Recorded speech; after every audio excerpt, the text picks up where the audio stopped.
All right, y'all, what's good? Appreciate y'all coming to check us out over here. Yo, we have had some crazy stuff happen in the industry, and it's all going crazy. So we got Cam dissing and taking a trademark from Jim Jones. We got P. Diddy getting locked up for 4 years, 50 months. We also got Dame Dash saying that he's mad that people keep saying that he's broke when he and Jay-Z need to help him. So I'm gonna talk about those three subject matters, man. So welcome to the channel. This your boy Hood. I appreciate y'all for checking out. I know you love hip hop. That's why you came over here to check me out talking hip hop, because that's what I do. And I film hip hop, I make hip hop, all that shit. So anyway, we'll start off with the biggest story of the year. We got Jay-Z, who is P. Diddy, who is a major artist in the world. And everybody took a lot from P. Diddy. You know, he was the first one. You know, as far as our age brackets, you know, you definitely had Russell Simmons out there, which he's a little bit older than our age bracket. But when P. Diddy came out, he was like 21. I'm like 18, 19, and I'm watching his whole trajectory play out. Now, you fast forward 30 years into the future, he's a few years older than me, and now they're taking him out. And so I literally have followed his career since I was a teenager, or late teens, like early 20s. So now it's been so many decades of him being on top and being like a major artist, you just cannot even fathom this shit. You know, especially going down for what he's going down for, because that's, to me, intimacy, that's private. That's not everybody's business, no matter what nobody say. Like, if you like this in a bedroom, if you like 2 or 3 in a bedroom, if you like just your damn self in a bedroom, like, who the fuck are we to judge that or care? Like, that's your fucking life. And to me, it's sick to even be thinking about some shit like that, especially how far this particular subject matter went. Like, they was talking about shit about this man that was like, dude, especially his girlfriends was doing it. So it's almost like these your fucking girls. Like, these girls you busting down every day in your crib. You dicking them down, feeding them, traveling with them. And these bras could just come up on the internet and TV and talk all this negative shit about you. I didn't like that shit. You know, but in America, they can't wait to castigate a black man and throw him under the bus. You know that. You know, and we had to play along. It's almost like the vampires. We got to play along. We got to let them in. We got to let them in our house in order for it to work. Otherwise, it wouldn't work. So, but we do that. We let them in our house. We go to their house and try to act like, hey, you're supposed to respect me. And it's like, oh, you respecting your black ass. It's my shit. You know, so P. Diddy did a lot in hip hop, but nothing's going to wipe away what he did to Cassie in that hotel and what people are claiming he did in his bedrooms. Like, this is like, you know, he's done, basically. So now he get out of jail at 60. It's not no press conference. Nobody going to want to hear. Well, he ain't going to do the whole 4. So if he's 55, he probably be out there by 57. You know what I'm saying? And then he be out 2.5 years, 3 years, maybe 58, and he walk out of there, because they're going to give him, what's that shit is? It's like good time. You know, you teaching classes or you training people how to be business people or whatever the fuck you doing. They're not going to let a mogul sit in prison like that, even though he did do crime and criminal activity. You'll see him probably get the fuck out of jail in a minute. I'm just moving around this hat because I washed it and it got mad wrinkle and shit, in case you don't know. It got mad wrinkles. So I'm just, as I'm talking, I'm wondering, like, can I unwrinkle this bitch? But you can see my brand, you know, I mean, I finally just got my trademark for my brand, Self-Madeology. As you can see, I had to use the TM up until about 2 or 3 days ago. Now I got the Circle R that I could put on it. And I'm so happy about that. That was like a really great situation for a CEO, because my record company is Self-Madeology Records. So, you know, yeah, so when I think about Dame, I always get his name mixed up, P. Diddy. I'm like, damn, how's he gonna survive in jail? Because they finna lock your ass up. You finna be sitting down in a prison somewhere where you're not comfortable, where you don't know nobody. They might even give him a medium of security. He might even get in a medium or a camp or something like that. But initially, they're gonna try to put you in something ugly and hard to kind of get you aware of where you at. Like, this is what it's gonna be. You know, the processing center or something is gonna be grimy in that bitch. You know, he used to mansions and fucking flights and good food and, you know, expensive ass caviar. He ain't gonna be used to that bogus ass food they feeding you up in no jail building. And it's like that every single day, 3 hots in the cot, and you sleeping in the building. You know, his lawyers can't appeal him out of there. He just got to sit down under the conviction. Now, one thing could happen is Trump could pardon him.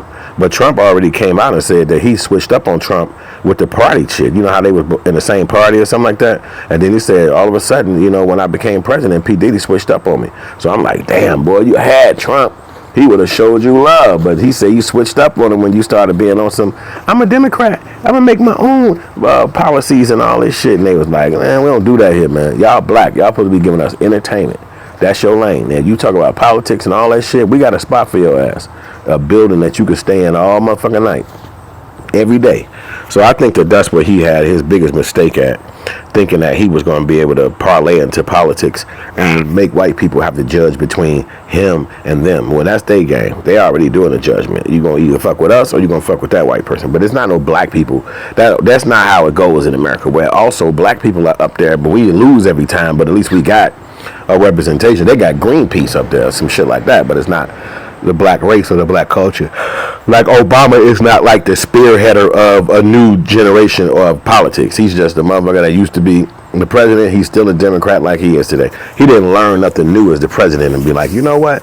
Now that I was the president twice, I think the country should leave in this direction and I should run it under this name and under this guise. He don't do that.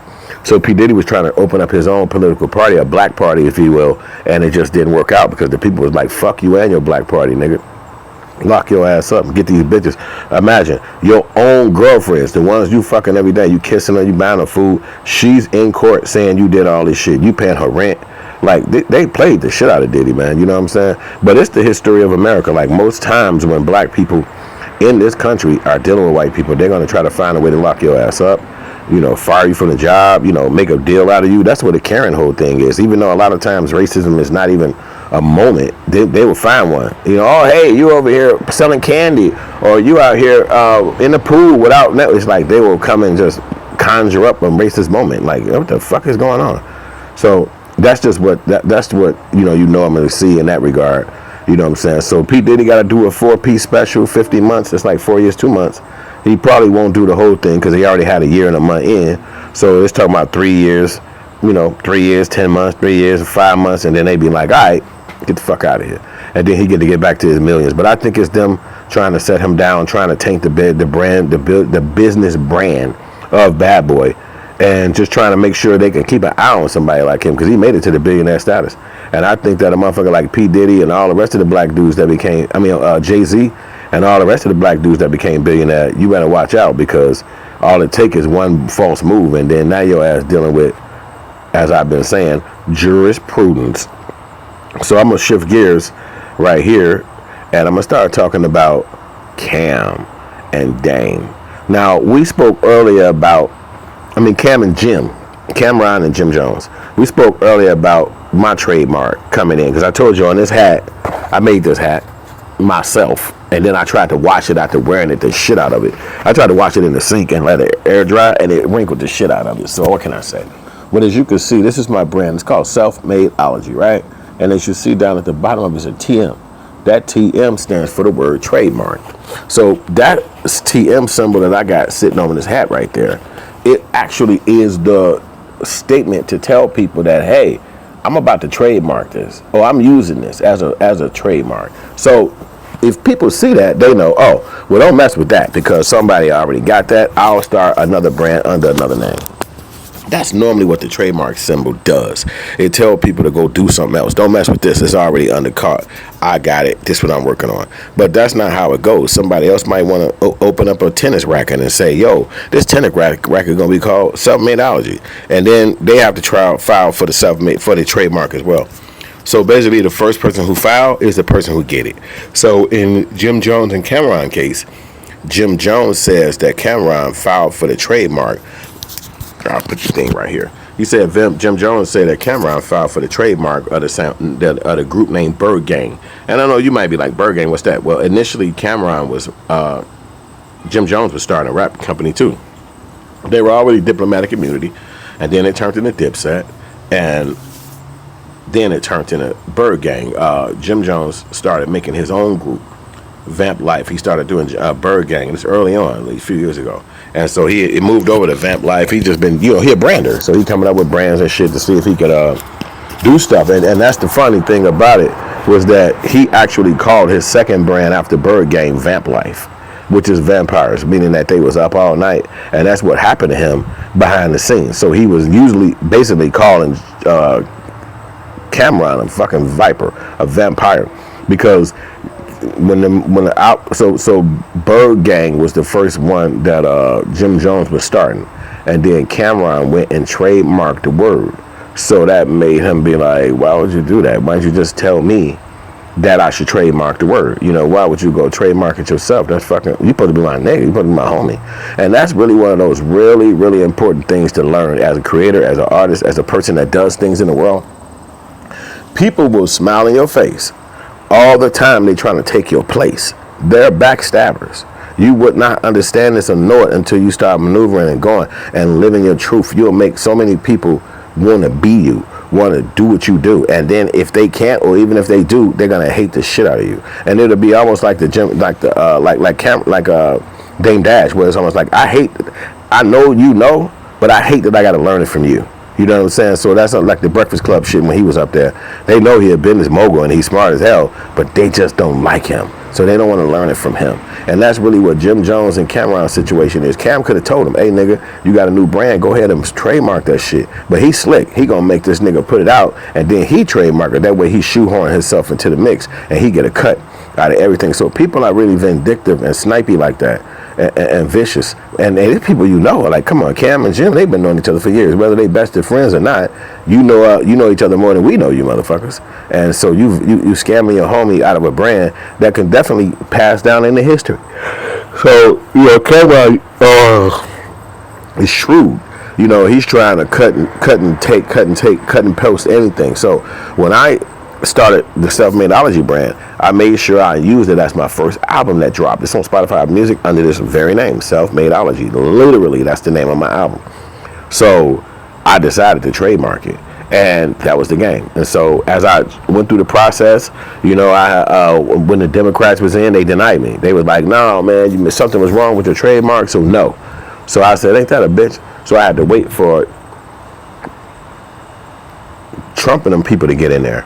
And then I applied again. They said, you got it. And I'm like, God damn, what the fuck was that all about? But they didn't give me the trademark initially. So you have to apply for these things when you got a business. You have to put it out there that you want these things, because if anybody find out your movements, they can beat you to it. If a person saw Self-Madeology and see me moving it, and then they be like, damn, you know what? Oh boy, man, fuck him. Let me put that shit out myself, especially if they got the money. You can expedite a lot of that shit and get it done fast. But by moving with the trademark before you even present it to the world, now you have that locked in. So now if somebody else apply or they want it, it's not going to be no problem for you, because you already did your due diligence and you made sure the name was under you. And that's international trademarks, that's under that. But again, that's his friend. So he thinking like, well, the last person that'll be trying to trademark my shit is the nigga who I know and I hang around and be in a room with you. If you at least did that, it's my trademark. Transfer the motherfucker over to me. You know what I'm saying? But that's not how friendships go. That's not how people do it. People really can be vindictive and snaky. And that's basically what Jim Jones is talking about. He was on Cam Capone's show, and he was talking about how Cameron snaked him out of his own trademark for Bird Gang. Well, Cameron is not really going to use Bird Gang in no capacity, because it was ran through Jim Jones' push and his music. So why would Cam use it? Other than he was thinking he was going to make money off of the global aspect of the brand getting bigger. But as soon as as soon as Jim Jones walk away from that brand, then all the money and the equity is not going to build up. Unless Cameron start trying to actually work in that capacity, which he probably won't. He was just trying to get the trademark, so anything happen, he'll be able to benefit from it. And that happened to me years ago, my younger years. I think I was in my 30s, and I did like a hood movie, like a documentary. It's almost like Smack, but it was from Chicago. And as I created that film with my buddies, I had two of my friends, rest in peace to Snoop. I had two of them working with me, and I'm showing them how to use the camera. I'm showing them how to do everything, so I didn't have to be there. I was actually working like at the city of Chicago doing a documentary for the city, right? So I'm like, yo, this is how you do it. I'm at 8 to 5 in the afternoon. I can't be there. So I let them use my camera. They going out, they filming. Well, by the time the second part came out, part 2, part 3, now all of a sudden my name is not on the film, and I'm thinking about like, wait, what? I'm not even knowing there's really people coming and tell me, and they angry because I got a name in the streets as a film artist, and they like, yo, these niggas taking your fucking name off your films. We finna kill them. And I'm thinking like, whoa, wait, what? What the fuck would this be happening? So we had a meeting with them, and one of the guys who I was rocking with, he had a gripe with me, and he never told me this gripe up hand. He never told me this gripe. Every day we smoking blunts, hanging out, but eventually he told me his gripe, like, oh man, we had a meeting with another guy, and you said some words at that meeting. Okay, you now telling me this shit? We done seen each other 65 fucking times. You mean to tell me you just now telling me this when you could have told me that day when we left the meeting and was driving away? We could have fucking had the conversation at that point. So I looked at it like he ultimately still probably wanted to do some shit like that, but he just found a reason why in the mix. He thought that it was going to carry him further than it does, it was going to carry me. But work had to be done in order for you to get carried away, and people fuck with you. And I knew the work. That's why I was able to hire them to be a part of the brand with me. But when he ran off with the brand, I was doing a lot of business meetings at that time because I was finishing my master's degree in filmmaking and shit. So I had to have a lot of meetings with motherfuckers and just talking business type shit. And one person who I spoke to was like public relations. I forgot what he did. Maybe PR. Maybe he did PR. And I asked him. I said, well, we ended up talking about brands. And I said, well, what would you do? Oh, he called it brand jacking. I said, what would you do if somebody tried to just take your brand? And he was like, it's called brand jacking. I said, brand jacking? Yeah, I never heard of that before. I heard of jacking, but he said, it's called brand jacking. I said, what the fuck is that? He was like, basically, if people see that the brand is out there and you didn't trademark it, then they'll just goddamn and start using it, and it'll be hard for you to stop them from using it because you never trademarked it. And I was like, oh, so you got to trademark shit, not copyright. And he was like, yeah, you have to trademark it. By trademarking it, you put the stamp on it. Anytime that word is out there, anytime people see it, it's already a given that that's your brand and nobody can utilize it. So I said, oh, okay. So initially, that's what I did. I went out and I trademarked the word that was under the project that we was doing. And then ultimately, we became back cool, me and my homies and shit over the years. You know what I'm saying? So.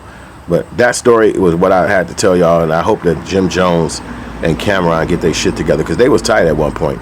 But it seemed like all the news is out of New York this weekend because that's where hip-hop was. And so all the older guys who led hip-hop, from Diddy to the Cam and Jay, all of those guys is really in the news today. Dame. So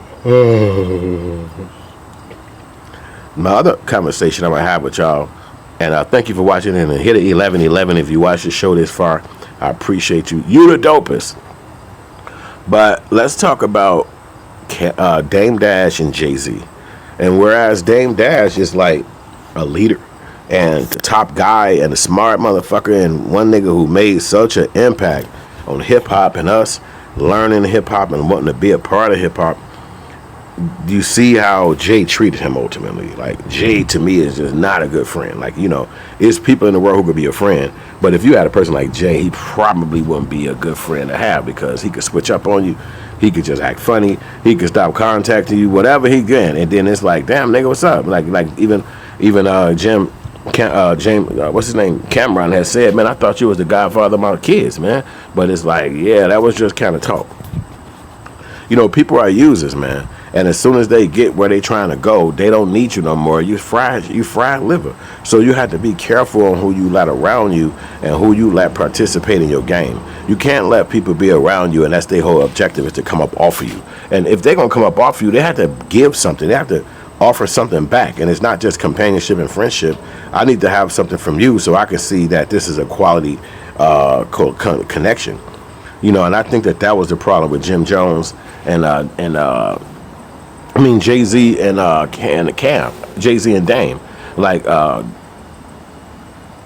Dame is a loyal guy because he is not the artist, he's the person behind the scenes. So he's working on your behalf the whole time.